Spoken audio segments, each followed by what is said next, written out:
irmãos, mais uma vez estamos aqui juntos para aprender um pouco mais sobre a Palavra de Deus, para nós estudarmos juntos sobre a Palavra de Deus. E aí eu gostaria de reiterar que esse estudo de hoje é uma continuação, para você que está acessando esse vídeo agora, nós temos a parte 1 do modelo de oração que Jesus ensinou, que é a oração titulada como Pai Nosso, e hoje então nós vamos dar continuidade.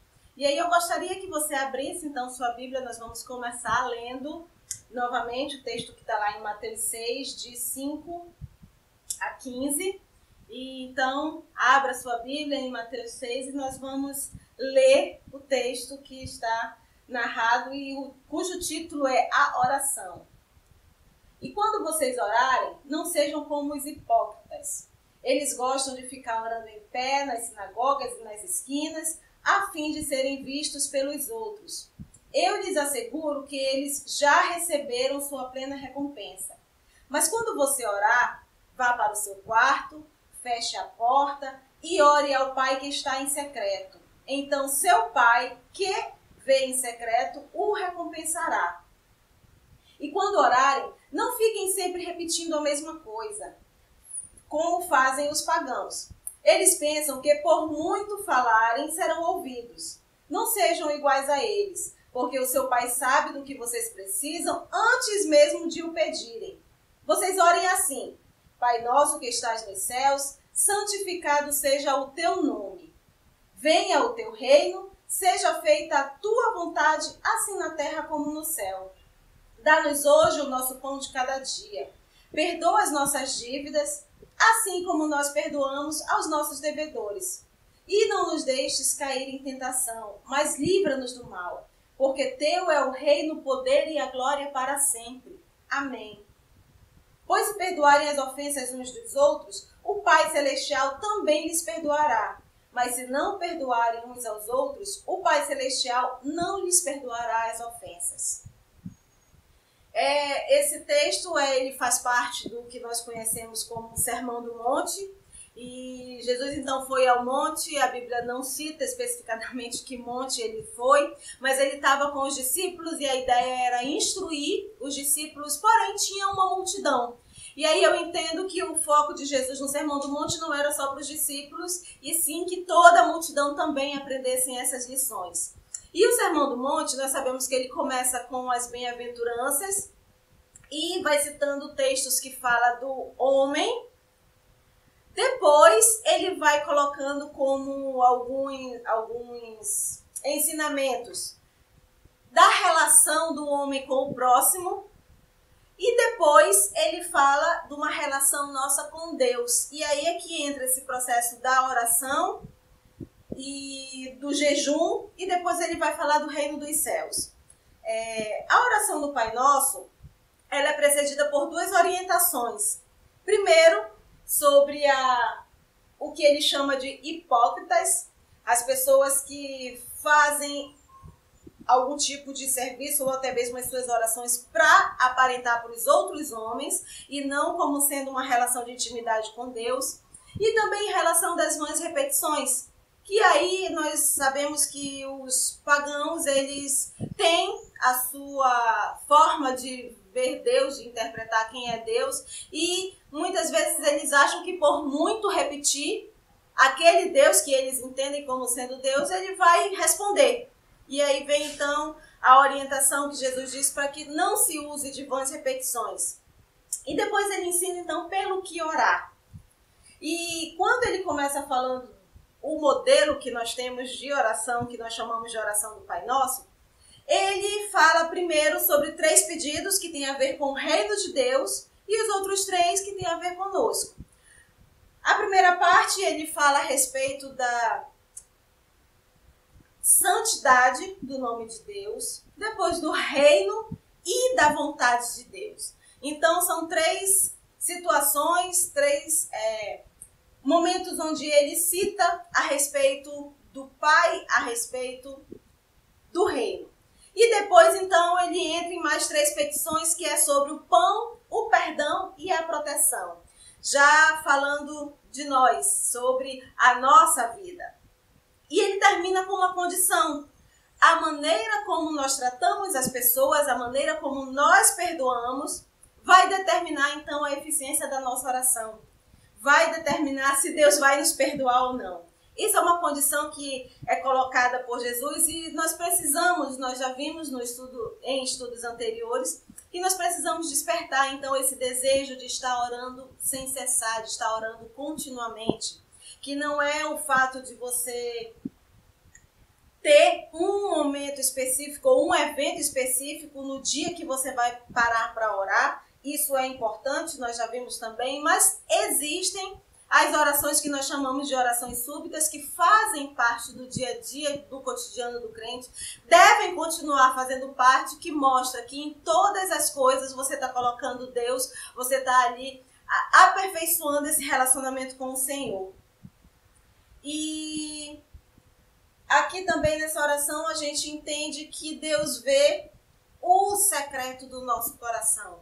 Quando ele fala a respeito de fechar a porta, é exatamente o momento onde você vai externar para ele aquilo que ele já sabe. Mas é a nossa atitude de reverência diante dele, é a nossa forma de se prostrar diante dele, de reconhecer ele como santo, ele como sendo o governador do reino dos céus e aqui, que domina sobre todas as coisas, é reconhecendo que a vontade dele é a prioridade da nossa vida e que nós temos essa postura de parar para conversar com ele. E isso é o que nós chamamos de oração.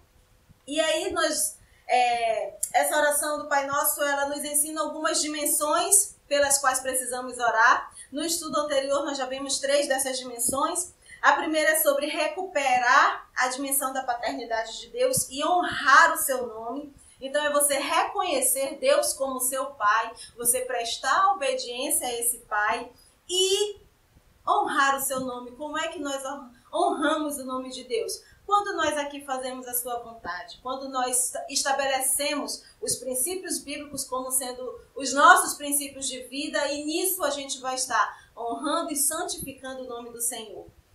A segunda dimensão é observar a nossa vida, a maneira como nós vivemos, se está refletindo realmente a vontade de Deus.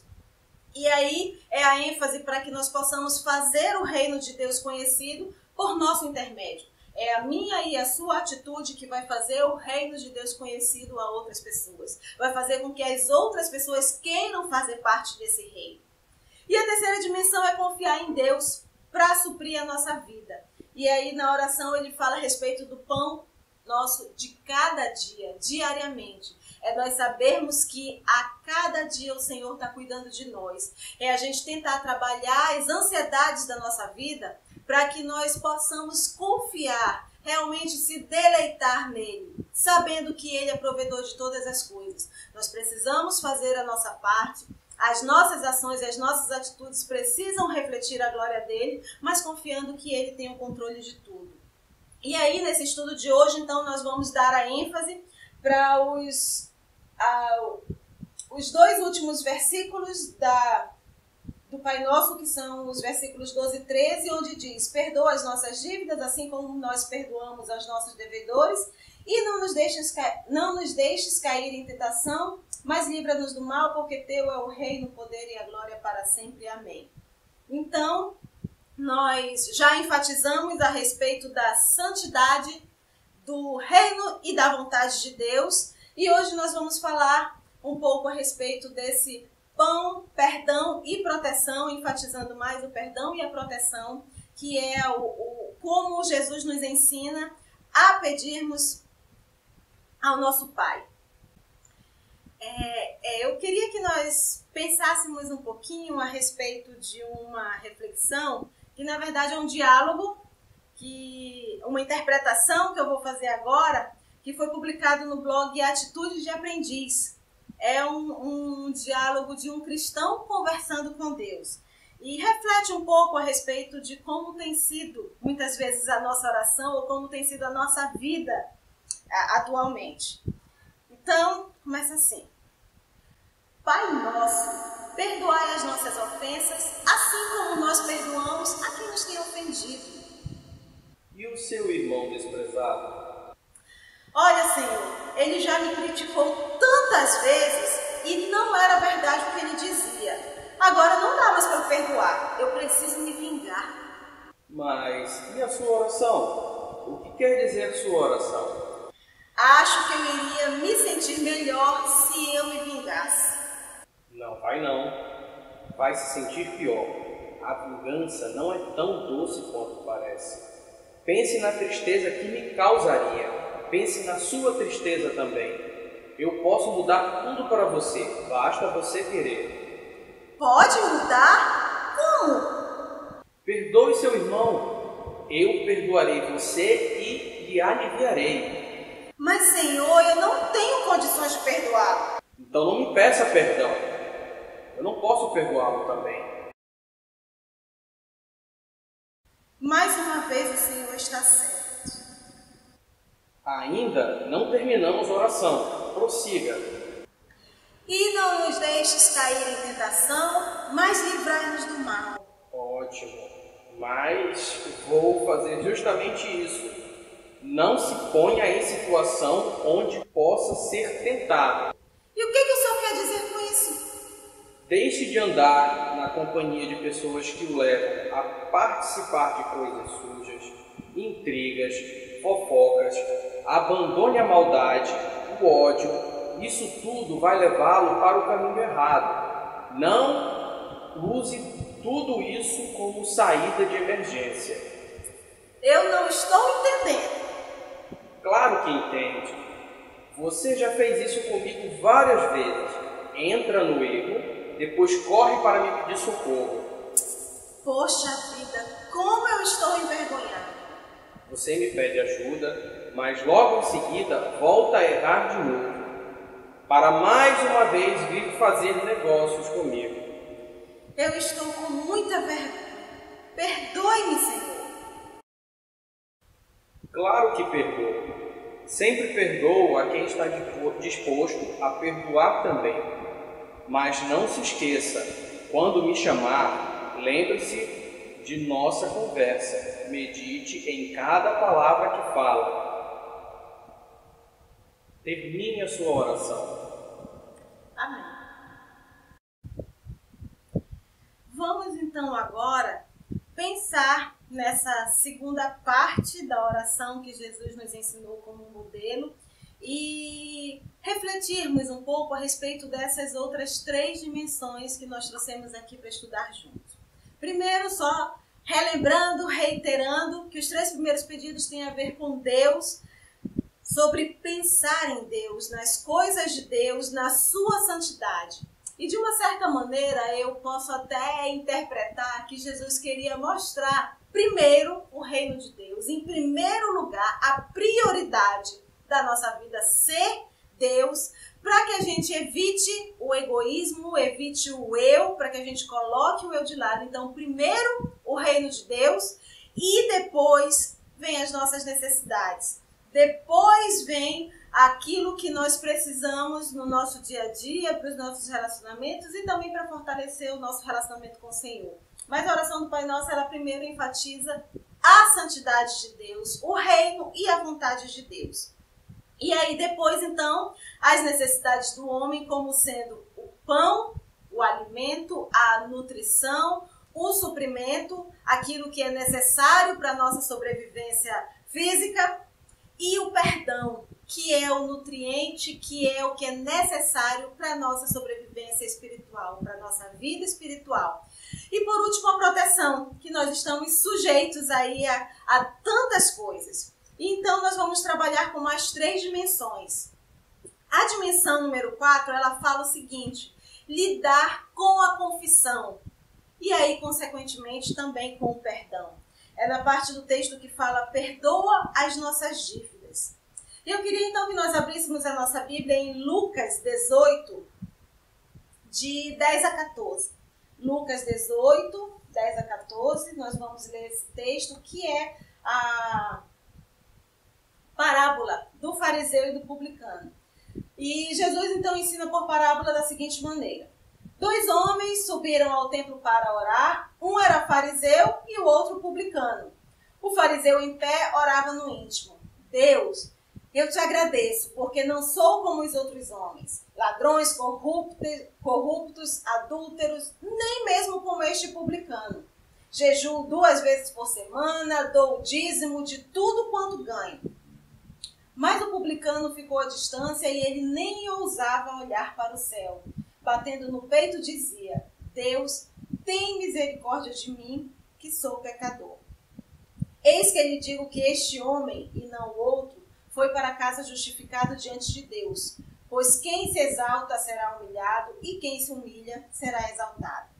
A gente vê aí então 2 exemplos que Jesus nos ensinou. Um fala do fariseu, conhecedor da Bíblia, cumpridor da lei, fazia os seus jejuns, fazia as suas orações. Ele se intitula como um homem bom, e muitas vezes a gente escuta muito isso, né? Ah, mas eu sou uma pessoa boa. Ah, mas fulano era uma pessoa boa. Ele não era ladrão, ele não era corrupto, ele não adulterava, fazia sempre tudo de bom para as pessoas. E veio o publicano, que para aquela época é como se a gente trouxesse hoje para a nossa realidade, como se fosse um mendigo. Aquele ser que para Jesus é muito precioso, mas que muitas vezes é menosprezado pela sociedade. Então os publicanos eram menosprezados na sociedade da época.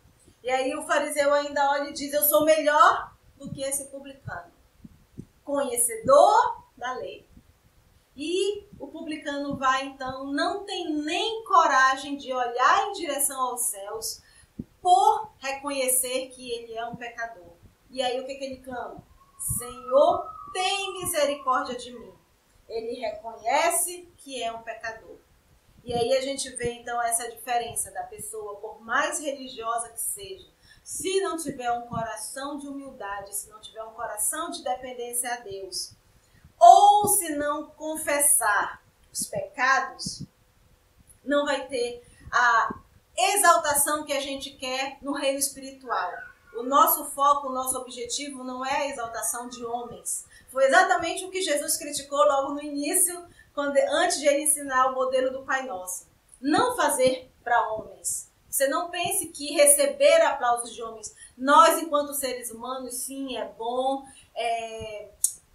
a gente muitas vezes precisa sim de elogios, precisa ouvir as críticas para melhorarmos. É lógico, isso é bom, isso é maravilhoso, nós enquanto seres humanos. Mas pensando no reino dos céus, os aplausos devem ser para Deus. Nossa vida deve focar Deus. E aí essa humildade do publicano é que faz com que Jesus diga: olha, este sim é que está sendo justificado. Por quê? Porque ele está ali se considerando como pecador. O próprio apóstolo Paulo nos ensina isso quando ele diz: eu sou o maior dos pecadores. E a gente tem isso como modelo, nós precisamos aprender a confessar. E muitas vezes a gente tem uma brincadeira que a gente às vezes até fala aí com os mais novos, que a gente costuma pecar em atacado, e quando vai pedir perdão de Deus, a gente pede como se fosse uma coisa só: Senhor, perdoa todos os pecados que eu cometi hoje. O que na verdade não deve ser feito assim. Nós precisamos reconhecer aquilo que nós fazemos que desagradou a Deus, que desagradou ao próximo, e confessar. Isso é bíblico. Então a dimensão que Deus nos ensina na oração do Pai Nosso é que nós precisamos confessar, e também, paralelo a isso, vem o perdão. E aí, como tem sido, então, a nossa vida quando a gente pensa no fariseu e no publicano? Será que nós temos agido como o fariseu? Ou será que as nossas orações têm sido com o coração de humildade como o do publicano? A gente tem confessado os nossos erros? A gente tem parado para realmente verificar aquilo que nós estamos fazendo ou aquilo que nós precisamos melhorar, que tem desagradado a Deus, e colocado diante do Senhor? Será que nós temos feito isso? A próxima dimensão, a dimensão 5, fala a respeito de perdoar aquele que nos ofenderam. Como isso é difícil no nosso meio, como isso é difícil na nossa vida. E aí eu quero só abrir e fechar um parênteses aqui rápido para falar a respeito da diferença de desculpa e de perdão. O erro, ele exige um pedido de desculpa. E aí, como é que a gente pode exemplificar isso? Eu passei sem querer, pisei no pé do colega, eu dei uma cotovelada na pessoa que estava do meu lado. puxa vida, não lhe vi, me desculpa, foi realmente um equívoco da minha parte, eu não observei que você estava aí. O pecado, a gente não tem desculpa para apresentar. A gente faz porque nós damos preferência a nós mesmos do que a Deus. Fazer o que é certo ou fazer o que é conveniente? Muitas vezes a gente escolhe o conveniente, aquilo que nos dá prazer, aquilo que é mais fácil. E aí, exige então de nós o pedido de perdão. E o que seria esse pedido de perdão? É onde uma das partes vai contrair, vai absorver aquilo que é impagável. Você não paga você não tem como pagar, você não tem como reverter a situação. Aquilo já foi feito, já foi cometido. E alguém precisa ficar com prejuízo. E aí, quando nós confessamos isso para Deus, ou quando a gente está se tratando do próximo, que nós perdoamos, é quando a gente prefere manter o relacionamento. E aí, se eu confesso para Deus e peço perdão de Deus, eu estou pedindo para Ele ficar com a dívida, para Ele ficar com o prejuízo. E Ele faz isso com todo o amor que Ele tem por nós. E quando eu perdoo o meu irmão, é quando eu estou ficando com o prejuízo, é quando eu assumo que eu vou ficar com aquilo que é impagável, mas eu vou tomar esse prejuízo para mim. Isso é perdão, isso é pedido de perdão. É você ficar com a dívida, é você reconhecer que está ficando com a dívida porque você tem uma visão muito maior de quem é Deus na sua vida. O perdão é a expressão clara do novo nascimento. A gente só consegue perdoar se nós realmente estivermos nascidos de novo, como Jesus ensina lá para Nicodemos. Se nós formos uma nova criatura em Cristo, é que nós conseguimos perdoar. Se você não consegue liberar esse perdão, se você não consegue colocar isso diante de Deus, é porque você precisa ainda amadurecer enquanto nova criatura, enquanto filha de Deus, enquanto pessoa que está aqui para mostrar o reino de Deus para os outros. E o perdão não é uma coisa fácil. É algo que pode passar meses, anos, Deus tratando você. Primeiro, você tem que reconhecer que precisa perdoar, colocar isso diante de Deus para que Ele venha a trabalhar na sua vida.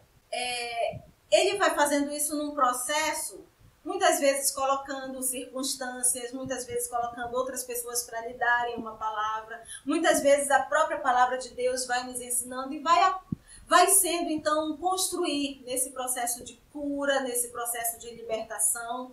Eu sei que não é uma coisa fácil perdoar, mas é algo que nós precisamos praticar a cada dia. E aí, pedir perdão quanto aos pecados que nós já cometemos e quanto aos futuros, pedir a graça de Deus para que a gente consiga vencer o pecado. E vem, então, a dimensão 6, que é lidar com a tentação e com o maligno. E existe, para nós vamos colocar como sendo diferente, provação de tentação. No grego e no hebraico, eles têm praticamente o mesmo significado. É quando se testa o valor de alguém, é quando se testa a qualidade ou o caráter de alguém. Porém, para melhor interpretação nossa, ou melhor aprendizado nosso, eu queria que nós abríssemos a Bíblia em Tiago 1, nós vamos ler os versos de 12 a 14. Tiago 1, de 12 a 14. Diz o seguinte: feliz o homem que persevera na provação, porque depois de aprovado, receberá a coroa da vida que Deus prometeu aos que o amam. Quando alguém for tentado, jamais deverá dizer: estou sendo tentado por Deus, pois Deus não pode ser tentado pelo mal e a ninguém tenta. Cada um, porém, é tentado pelo próprio mau desejo, sendo por este arrastado e seduzido. Então a gente começa a ver aí essa diferença de provação e tentação, quando a provação vem do Senhor. É Deus trabalhando no nosso caráter. Mas a tentação vem do maligno também para provar o nosso caráter. Também para testar o nosso caráter, para testar como está o nosso relacionamento com o Senhor. E aí, então, porque Deus não nos ensinou a pedir por que Jesus não nos ensinou a pedir que Deus nos dê força para enfrentar a tentação, mas sim que Ele nos livre da tentação. E aí eu quero abrir mais um texto com vocês, que está lá em Mateus 26. Mateus 26, versículo 41. 26:41 diz assim: vigie e ore, para que não caiam em tentação, pois o espírito está pronto, mas a carne é fraca. A gente precisa nos livrar, porque nós temos uma carne pecaminosa. E essa carne, ela está suscetível ao pecado, ela está suscetível aos desejos, aquilo que vai desagradar ao Senhor. Então nós precisamos nos livrar disso, nós precisamos fugir daquilo que aparenta o mal, nós precisamos sair, nos afastar daquilo que vai fazer com que a nossa carne esmoreça. E essas então são as dimensões que nós temos que trazer como lição para a nossa vida. Nós precisamos aprender, com a oração do Pai Nosso, a recuperar a paternidade de Deus, honrar, santificar o seu nome, observar a nossa vida e verificar se nós estamos realmente pedindo a vontade dele na nossa vida, se nós estamos deixando ele fazer a vontade dele. Nós precisamos confiar em Deus a cada dia, com a convicção de que ele vai suprir a nossa necessidade. A gente precisa confessar aquilo que nós fazemos que desagrada a ele. A gente precisa perdoar ao nosso próximo, para que nós possamos receber o perdão dele. Isso foi uma condição que ele colocou. Ele vai nos perdoar se nós aprendermos a perdoar o nosso próximo. E a gente precisa lidar com a tentação, a gente precisa fugir daquilo que vai nos fazer pecar contra ele, aquilo que vai nos incentivar ou nos motivar a deixarmos a nossa espiritualidade de lado e a nossa carne vencer. Então nós precisamos fugir dessa aparência do mal. Concluindo, então, vamos pensar aí, em relação aos ensinamentos do Pai Nosso, em que eu preciso melhorar. Na aula anterior, nós falamos sobre alguns ensinamentos que nós precisamos melhorar e eu trouxe outros para acrescentar hoje. Primeiro, aprender a conhecer mais de Deus. Nós só vamos conhecer mais de Deus estudando a sua palavra, lendo a cada dia, aprofundando o nosso conhecimento na sua palavra e buscando ter essa intimidade com ele. Aprender a honrar o seu nome. O seu nome deve ser santificado por meio das nossas ações. As nossas ações que vão refletir se nós estamos honrando ou não a Deus. Permitir que a vontade dele seja feita por nosso intermédio. Sou eu e você que vamos agir de modo que a vontade dele seja feita no nosso meio, no nosso trabalho, com a nossa família, na nossa igreja, na sociedade. Deixar de andar ansioso. A ansiedade, ela faz parte da nossa vida, do nosso dia a dia, mas nós precisamos trabalhar isso e aprender a colocar as coisas diante do Senhor, confiando que ele é o nosso principal provedor. Preciso melhorar em confessar os meus pecados a Deus. Eu preciso aprender a confessar aquilo que eu erro. Primeiro, entender o que é que eu estou fazendo que desagrada ao Senhor. Se eu estou fazendo algo que eu estou entendendo biblicamente que está desagradando ao Senhor, então eu preciso confessar. E aí vem o pedir perdão dele. Depois de pedir perdão dele, vem o perdoar ao próximo. Como eu citei, é um processo que muitas vezes pode ser demorado, dependendo do tipo de raiva, de rancor, do tempo que já tenha passado você alimentando isso. Mas você precisa entender que é necessário, é um exemplo de que você é uma nova criatura, é liberar perdão. E aí é deixar Deus ir fazendo esse processo de tratamento, de cura na sua vida, para você aprender a perdoar. E estar vigilante para resistir às ciladas do inimigo. O inimigo está aí ao nosso redor, procurando quem possa tragar. Ele está, vou dar um exemplo que eu considero, ele está na parte mais fácil, porque nós somos suscetíveis ao erro. É muito mais conveniente para a gente cometer o pecado, é muito mais... A gente faz parte da nossa carne pecaminosa, o erro, então ele está ali só esperando. Errou, opa, tô feliz. É isso que o inimigo das nossas vidas quer. E nós precisamos estar com o nosso espírito fortalecido para que a gente não caia em tentação. Então, que Deus possa estar abençoando a minha vida, a sua vida, a nossa igreja, que nós possamos aprender a cada dia, com essa oração do Pai Nosso, a estar melhorando e a estar colocando todo o nosso ser diante do Senhor. Amém.